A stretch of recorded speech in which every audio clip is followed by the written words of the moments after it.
Certains projets envisagent même de faire disparaître les écrans. Littéralement, vous allez voir, c'est assez spectaculaire. Et j'ai envie de dire qu'on vit un peu une période un petit peu spectaculaire en ce moment. Et si le futur était déjà là? Des machines capables de penser, des implants cérébraux qui lisent nos pensées, des villes intelligentes qui prédisent nos besoins. Aujourd'hui, la science n'imagine plus seulement, elle construit. Dans cette vidéo, on plonge au cœur des technologies futuristes qui vont transformer radicalement notre monde.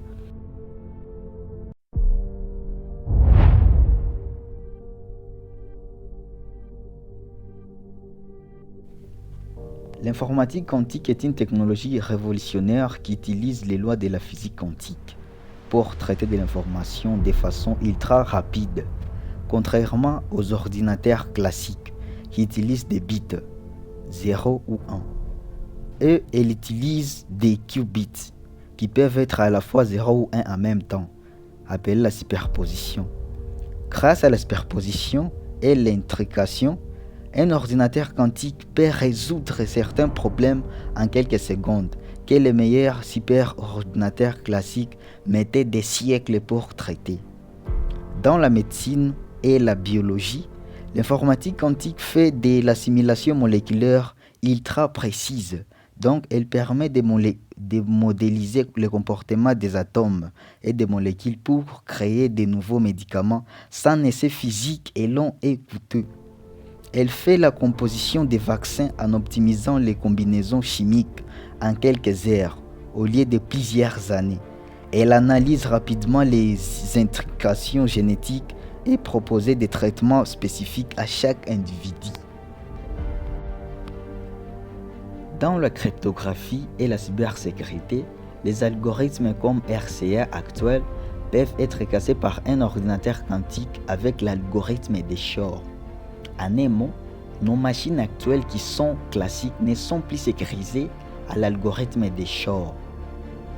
La sécurité post-quantique pousse les entreprises à développer de nouveaux protocoles de sécurité résistants aux algorithmes de l'ordinateur quantique, car elle améliore la qualité et la rapidité des décisions prises par l'intelligence artificielle comme voitures autonomes, robots et diagnostics.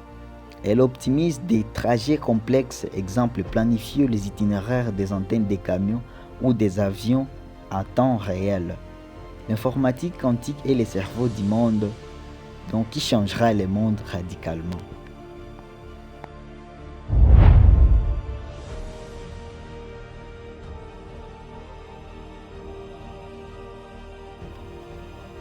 La réalité virtuelle appelée VR, c'est la façon d'immerger totalement l'utilisateur dans un monde 100% numérique grâce à un casque comme MetaQuest et PSVR.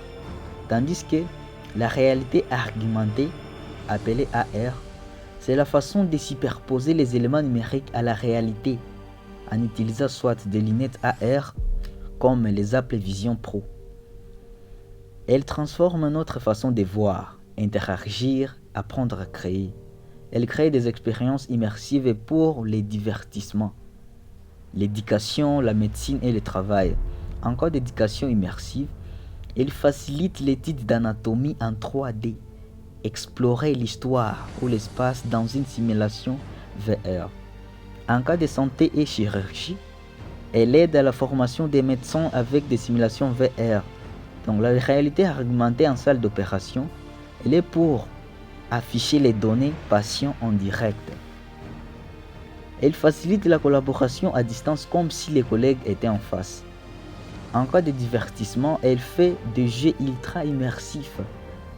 Au concert, dans un événement en VR, elle facilite les visites touristiques virtuelles. Elle facilite les prototypes rapides, voire des bâtiments ou des objets en 3D avant qu'ils soient construits.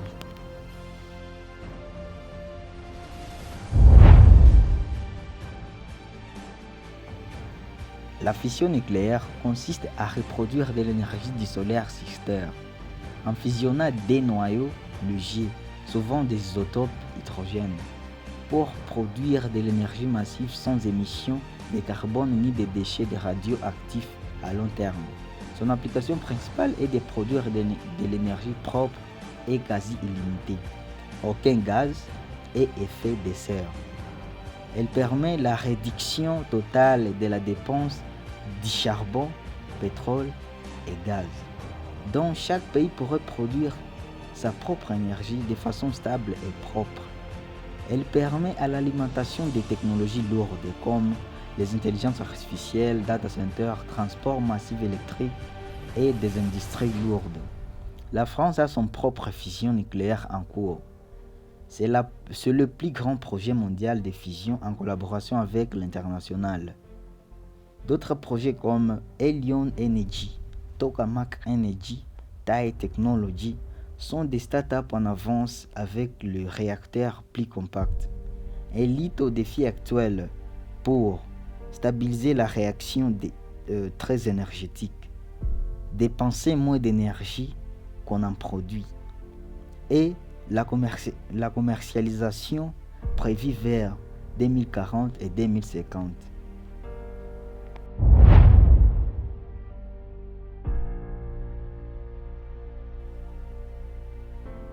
Interface cerveau-machine ou Brain Computer Interfaces BCI est une technologie qui permet au cerveau de communiquer directement avec une machine ou un ordinateur, sans passer par les muscles ni les organes sensoriels.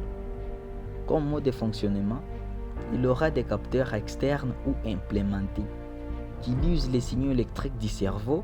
Ces signaux sont traduits en commandes numériques. C'est par là que la machine exécute des actions selon les tensions mentales détectées, ce qui aidera aux personnes paralysées à contrôler des parenthèses ou à interagir avec un ordinateur. Elle aidera la communication par la pensée pour les malades patients qui atteignent du locked-in syndrome.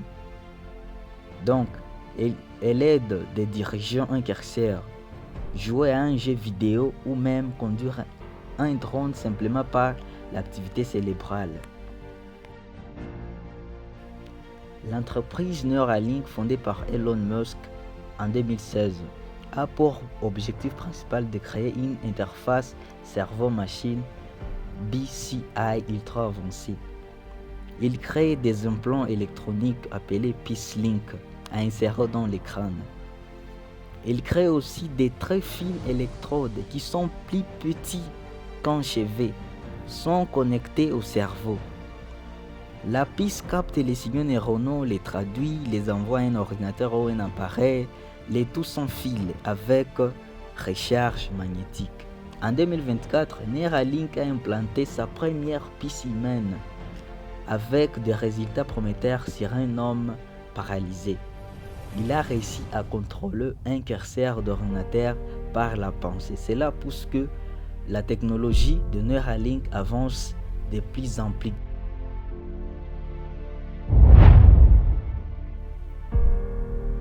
La biotechnologie avancée utilise la génétique, la biologie moléculaire et la technologie pour modifier ou améliorer les fonctions biologiques, notamment grâce à CRISPR-Cas9, une paire de ciseaux moléculaires ultra précises qui permet de couper, voire même modifier ou remplacer un gène spécifique dans l'ADN.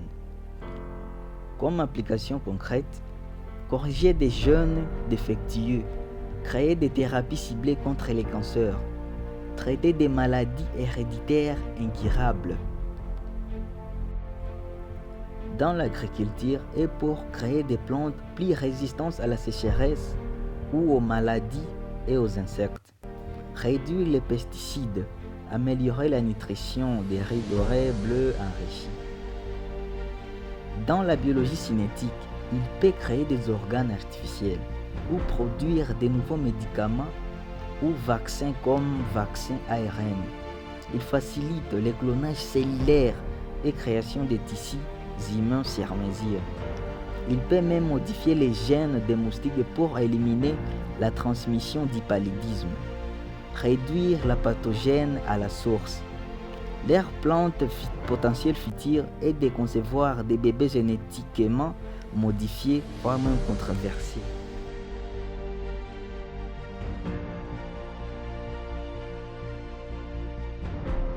Les robots microscopiques nanobots ou nanorobots sont des machines miniatures mesurant quelques nanomètres à micromètres.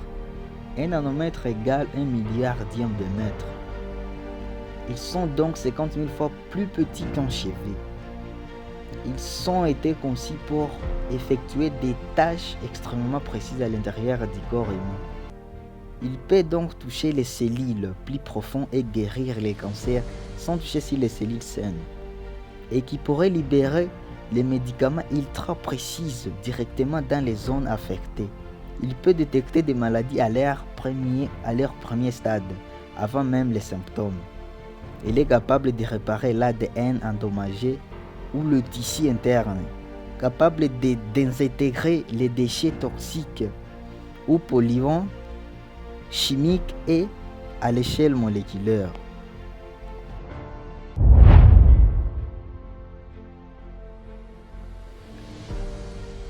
La cryogénisation est une technologie qui consiste à congeler un corps humain ou juste le cerveau à très basse température après la mort clinique, avec l'espoir que les progrès futurs de la médecine permettront de réanimer ou de soigner cette personne.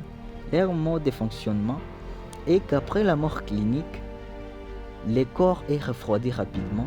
On remplace le sang par un liquide cryoprotecteur. C'est comme des antigels biologiques. Le corps est ensuite stocké dans l'azote liquide à 196 degrés Celsius. Il reste dans cette condition indéfiniment en attendant des avancées scientifiques capables de les réveiller. Leur but final est qu'on puisse réparer les dommages cellulaires causés par la maladie ou la vieillesse et réanimer les corps ou les cerveaux et transférer la conscience et les savoirs à cette personne. Des entreprises comme Alcoor ou Cryonics Institute aux États-Unis pratiquent déjà cela moyennant des sommes en allant de 30 000 à plus de 200 000 $.